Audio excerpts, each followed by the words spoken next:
Kasus pemerasan anak Bos Prodia. Sidang Kode Etik Profesi Polri, KEP, terkait kasus dugaan pemerasan anak Bos Prodia yang menjerat AKBP Bintoro telah menjatuhkan sanksi terhadap 3 terduga pelanggar.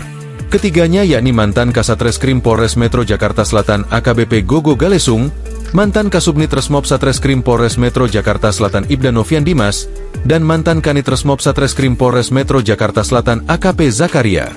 Dari yang 3 yang sudah diputuskan, AKBP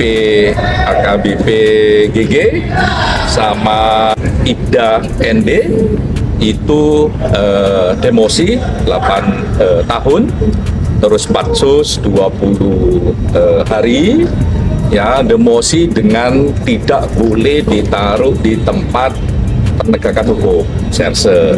Nah, itu yang 2, yang 1 yang AKP Z PTDH.